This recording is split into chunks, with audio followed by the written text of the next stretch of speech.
Hello everyone, welcome to Divya vlogs. ಎಲ್ರಿಗೂ ನಮಸ್ಕಾರ. ಇವತ್ತಿನ ವಿಡಿಯೋದಲ್ಲಿ ನಾನು 3 ಬಗೆಯ ಉಪ್ಪಿನಕಾಯಿಗಳನ್ನ ಮಾಡಕ್ ಹೊರಟಿದ್ದೀನಿ. ಅದಕ್ಕೆ ಬೇಕಾಗಿರುವಂತಹ ಪ್ರಿಪರೇಷನ್ ಕೂಡ ಮಾಡ್ಕೊಂಡಿದೀನಿ. ಯಾವ್ಯಾವ ಉಪ್ಪಿನಕಾಯಿ ಮಾಡ್ತೀನಿ ಅಂತ ನೀವು ಕೇಳೋದಾದ್ರೆ, ಮೊದಲನೇದಾಗಿ ಇವತ್ತು ಅಪ್ಪೆಮಿಡಿ ಉಪ್ಪಿನಕಾಯಿಯನ್ನ ಮಾಡ್ತಾ ಇದ್ದೀನಿ. ಅದಾದ್ಮೇಲೆ ಕವಳಿಕಾಯಿ ಉಪ್ಪಿನಕಾಯಿಯನ್ನ ಮಾಡ್ತಾ ಇದ್ದೀನಿ. ಅದಾದ್ಮೇಲೆ ಮಾವಿನಕಾಯಿ ಹಿಂಡಿ ಅಂತ ಹೇಳ್ತಾರೆ, ಅಂದ್ರೆ ಒಂದ್ ರೀತಿಯಾದ ತೊಕ್ಕು ಅಂತ ಅನ್ಕೊಳ್ಬಹುದು. ಆ ರೀತಿಯಾದನ್ನ ಮಾಡ್ತಾ ಇದೀನಿ. ನೋಡಿ, ಹೇಳ್ತಾನೆ ಬಾಯಲ್ಲಿ ನೀರು ಬರ್ತಾ ಇದೆ. ಎನಿವೆ, ಸೊ ನಾನು ಇಲ್ಲಿ ಮಾಡ್ಕೊಂಡಿರುವಂತ ಪ್ರಿಪರೇಷನ್ ಅನ್ನ ನಿಮ್ಗೆ ತೋರಿಸ್ತೀನಿ ಇವಾಗ. ಇದು ಅಪ್ಪೆಮಿಡಿ ನೋಡಿ, ಈ ರೀತಿ ಆಗಿದೆ.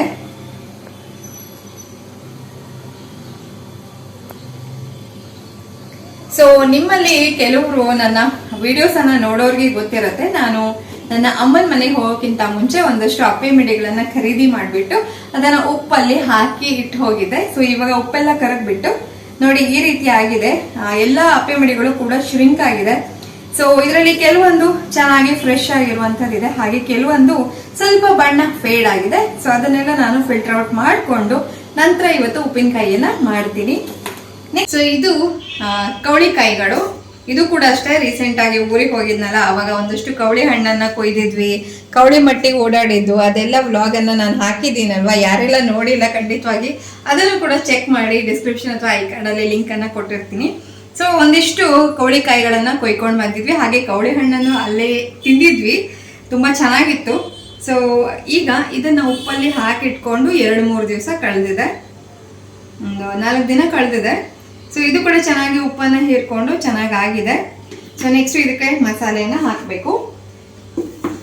ಇದಾದ್ಮೇಲೆ ನೆಕ್ಸ್ಟ್ ಇದೊಂದು ಪ್ರಿಪರೇಷನ್ ಮಾಡ್ಕೊಂಡಿದೀನಿ. ಇದೇನಿಲ್ಲ, ನಾರ್ಮಲ್ ಮಾವಿನಕಾಯಿ ಏನ್ ಬರುತ್ತಲ್ಲ, ಕಡಗಾಯಿ ಮಾವಿನಕಾಯಿ ಅಂತ ಹೇಳ್ತೀವಿ ನಮ್ ಕಡೆ. ಸೊ ಕಡಗಾಯಿ ಮಾವಿನಕಾಯಿದು ಸಿಪ್ಪೆಯನ್ನೆಲ್ಲ ತೆಗೆದ್ಬಿಟ್ಟು ನೀಟಾಗಿ ತುರಿದಿಟ್ಕೊಂಡಿದೀನಿ.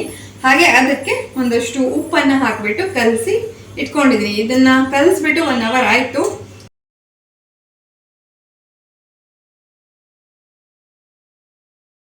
ಚೆನ್ನಾಗಿ ನೀರು ಹೊಡ್ಕೊಳ್ಳುತ್ತೆ ಇದು. ಸೊ ನೀರು ಹೊಡ್ಕೊಳ್ಳುತ್ತಲ್ಲ, ಅದೇ ನೀರಲ್ಲಿ ನಾವು ಇದನ್ನ ರುಬ್ಕೊಳ್ಬೇಕಾಗತ್ತೆ ಮಸಾಲೆಯನ್ನೆಲ್ಲ ಹಾಕಿ. ಇದಕ್ಕೆ ನಾವು ಎಕ್ಸ್ಟ್ರಾ ನೀರೆಲ್ಲ ಸೇರ್ಸಂಗಿಲ್ಲ, ಅದು ಬೇಸಿಕ್ಸ್ ಅಲ್ವಾ, ಉಪ್ಪಿನಕಾಯಿ ಮಾಡೋದ್ರಿಂದ ಅದು ಎಲ್ರಿಗೂ ಗೊತ್ತಿರುತ್ತೆ. ಬಟ್ ನಾನು ಮತ್ತೆ ಹೇಳ್ತಾ ಇದ್ದೀನಿ. ಸೊ ಇದರಲ್ಲಿ ಬರುವಂತಹ ನೀರಿಂದಾನೇ ನಾನು ಇದನ್ನ ರುಬ್ಕೊಳ್ತೀನಿ. ಹಾಗಾಗಿ ಇದನ್ನ ಇವಾಗ ಕಲಸಿ ಇಟ್ಟಾಗಿದೆ. ಸೊ ನೆಕ್ಸ್ಟ್ ಇದಕ್ಕೆ ಮೈನ್ ಬೇಸಿಕ್ ಇಂಗ್ರೀಡಿಯೆಂಟ್ಸ್ ಆದಂಥ ಸಾಸಿವೆ, ಜೀರಿಗೆ ಹಾಗೆ ಮೆಂತ್ಯವನ್ನ ಇಟ್ಕೊಂಡಿದ್ದೀನಿ.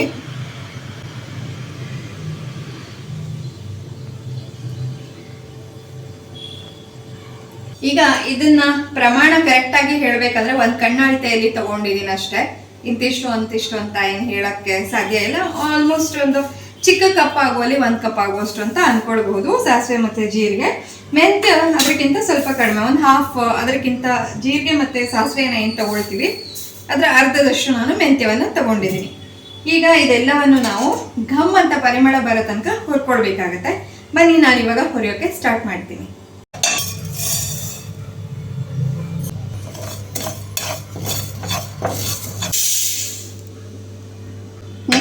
ಜೀರಿಗೆಯನ್ನ ಹಾಕ್ತೀನಿ. ಪರಿಮಳ ಬರಬೇಕು.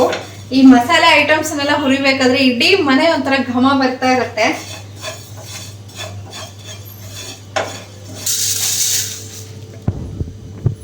ಬೆಚ್ಚಗಾದ್ರೆ ಅಷ್ಟೇ.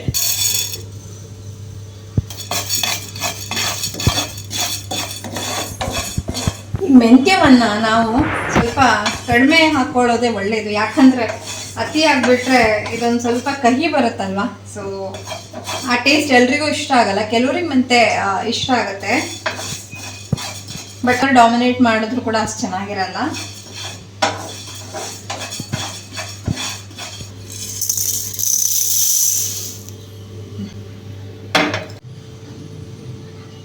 ನೋಡಿ, ಇದು ಚೆನ್ನಾಗಿದೆ.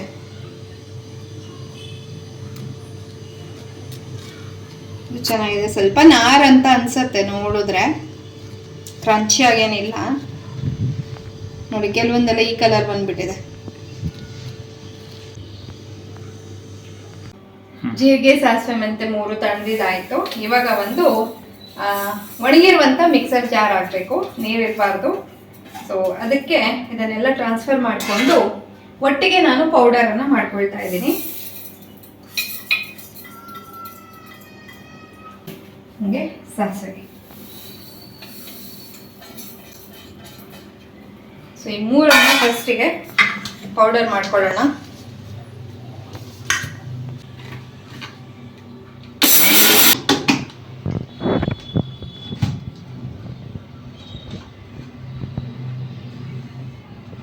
ಆಗಿದೆ.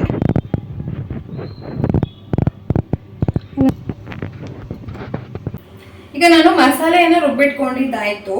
ನೆಕ್ಸ್ಟ್ ಏನ್ ಮಾಡ್ತೀನಿ, ಹಿಂಡಿಯನ್ನ ಲಾಸ್ಟ್ ಅಲ್ಲಿ ಮಾಡ್ತೀನಿ, ಯಾಕಂದ್ರೆ ಅದನ್ನು ಕೂಡ ರುಬ್ಕೊಳ್ಬೇಕು. ಸೊ ಅದನ್ನ ಲಾಸ್ಟ್ ಅಲ್ಲಿ ಮಾಡ್ತೀನಿ.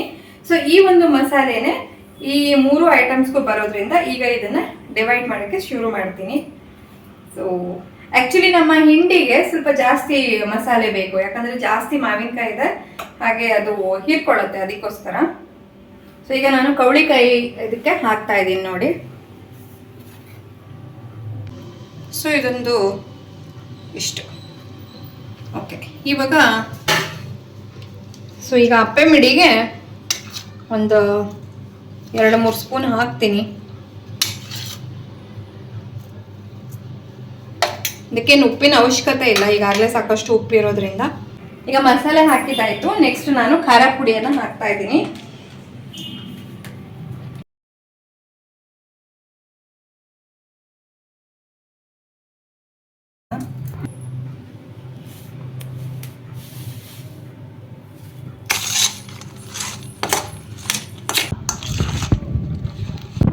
ಈಗಾಗಲೇ ಅದು ಉಪ್ಪು ಸಾಕಷ್ಟು ಬಿಟ್ಕೊಂಡಿದೆಯಲ್ವಾ, ಉಪ್ಪೆಲ್ಲ ಕರಗಿ ಹೋಗಿದೆ, ಹಂಗಾಗಿ ಮೇಲೆ ಉಪ್ಪೇನು ಬೇಕಾಗೋದಿಲ್ಲ. ಇದೇ ಸಾಕಾಯ್ತು ನೋಡಿ, ಎಷ್ಟು ರಸರಸವಾಗಿ ಚೆನ್ನಾಗಿ ಬಂದಿದೆ. ಈಗ ತಿಂದವರೇ ಹೇಳಬೇಕು ನನಗೆ ಹೀಗಾಗಿದೆ ಅಂತ ಹೇಳಿ. ಕರೆಕ್ಟ್ ಆಗಿದೆ ಕ್ವಾಂಟಿಟಿ. ಇದು ಆಕ್ಚುಲಿ ವರ್ಷಗಟ್ಟಲೆ ಇಡಕ್ಕೇನು ಸಾಧ್ಯ ಇಲ್ಲ, ಯಾವಾಗಾದ್ರೂ ತಿನ್ಬೇಕು ಅಂತ ಕೈಯಲ್ಲಿ ಬಂದಾಗ ತಿನ್ನೋ ಅಷ್ಟೇ ಆಗಿದೆ, ಸಾಕು. ಹೇಗಿದ್ರು ಇದು ಖಾಲಿ ಆದ್ಮೇಲೆ ಮತ್ತೆ ತಿನ್ಬೇಕನ್ಸಿದ್ರೆ ರೆಡಿಮೇಡ್ ಇದ್ದೇ ಇದೆ ಅಲ್ವಾ. ಇದು ನನಗೆ ಮಾಡ್ಬೇಕಾಗಿತ್ತು, ಹಂಗಾಗಿ ಮಾಡಿದಷ್ಟೇನೆ. ಆದ್ರೂ ಪರವಾಗಿಲ್ಲ, ಸುಮಾರು ಮಾವಿನ ಮಿಡಿ ಹೋಗುತ್ತೆ ಅನ್ಕೊಂಡಿದ್ದೆ, ಬಟ್ ಸುಮಾರೇ ಉಳಿದಿದೆ. ಲಕ್ ಚೆನ್ನಾಗಿದೆ ನಂದು. ಸೊ ನೋಡಿ, ಇದಾಯ್ತು.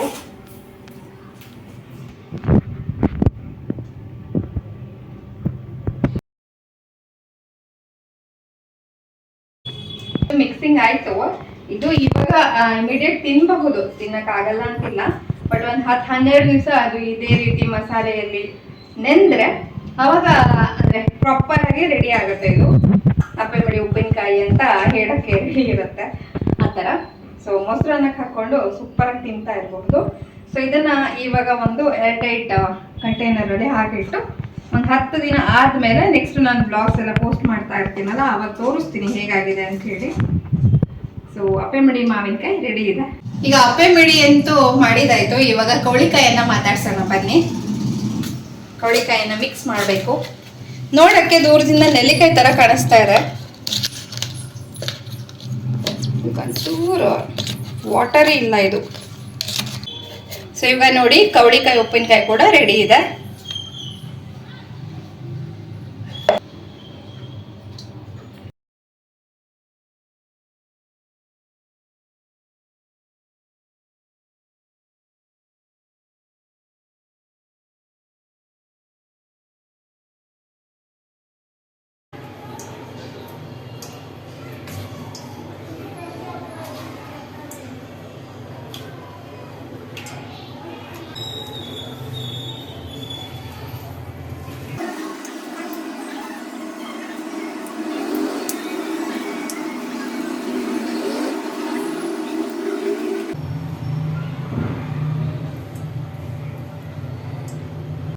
ಈಗ 2 ರೀತಿ ಉಪ್ಪಿನಕಾಯಿ ಅಂತೂ ರೆಡಿ ಆಯ್ತು. ನೆಕ್ಸ್ಟ್ ನಮ್ಮ ಹಿಂಡಿಯ ಸರದಿ.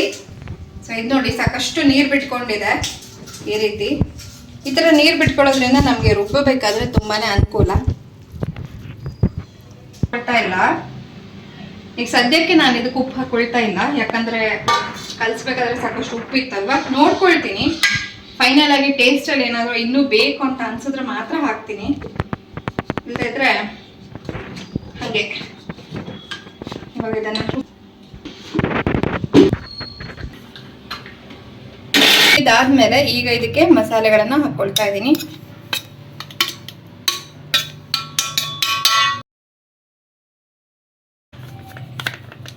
ಇದಕ್ಕೆ ಖಾರ ಪುಡಿ ಜಾಸ್ತಿ ಹಾಕೊಳ್ಬೇಕು, ಯಾಕಂದ್ರೆ ಅದು ಹೀರ್ಕೊಳ್ಳುತ್ತೆ.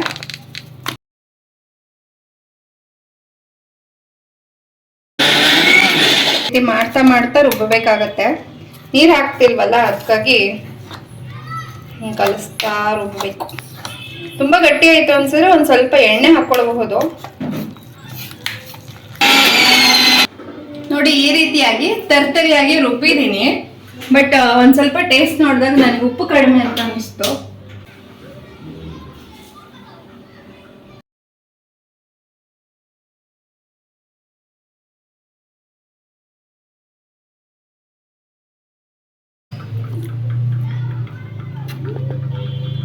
ಇವಾಗ ಒಂಚೂರು ಟೇಸ್ಟ್ ನೋಡೋಣ, ಉಪ್ಪು ಆಗಿದೆಯೋ ಇಲ್ವೋ ಅಂತ ಹೇಳಿ.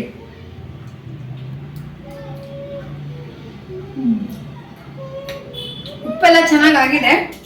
ಅಂದ್ರೆ ಅದಕ್ಕೆ ಟಿಪಿಕಲ್ ಹಿಂಡಿ ಫ್ಲೇವರ್ ಇವಾಗ ಸದ್ಯಕ್ಕೆ ಫೀಲ್ ಆಗ್ತಿಲ್ಲ. ಅದು 2 ದಿನ ಕುತ್ಕೊಳ್ಬೇಕು ಈ ರೀತಿಯಾಗಿ. ರೆಡಿ ಆದ್ಮೇಲೆ ಆಮೇಲೆ ಸಖತ್ತಾಗಿರುತ್ತೆ ತಿನ್ನಕ್ಕೆ. ಉಳಿದಂತೆ ಸಾಸಿವೆ, ಮೆಂತೆ, ಜೀರಿಗೆ ಪ್ರಪೋರ್ಷನ್ ಎಲ್ಲ ಕರೆಕ್ಟ್ ಆಗಿದೆ. ಖಾರನೂ ಕರೆಕ್ಟ್ ಆಗಿದೆ. ಖಾರ ಸ್ವಲ್ಪ ಜಾಸ್ತಿ ಇದೆ ಆಕ್ಚುಲಿ, ಬಟ್ ಅದು ಕ್ರಮೇಣ ಕಡಿಮೆ ಆಗ್ತಾ ಹೋಗುತ್ತೆ. ಸೊ ಇವಾಗ ವರ್ಷ ಇಡೀ ತಿನ್ನುವಷ್ಟು ಹಿಂಡಿ ರೆಡಿ ಆಗಿದೆ. ಬಿಸಿ ಬಿಸಿ ಅನ್ನ, ಕೊಬ್ಬರಿ ಎಣ್ಣೆ, ಹಾಗೆ ಒಂದ್ ಸ್ವಲ್ಪ ಹಿಂಡಿ ಇದ್ರೆ ಸಾಕೆ ಸಾಕು. ಇಲ್ಲದೆ ಇದ್ರೆ ಮೊಸರನ್ನ ಜೊತೆ ಹಿಂಡಿ ಅಂತೂ ಆರಾಮಾಗಿ.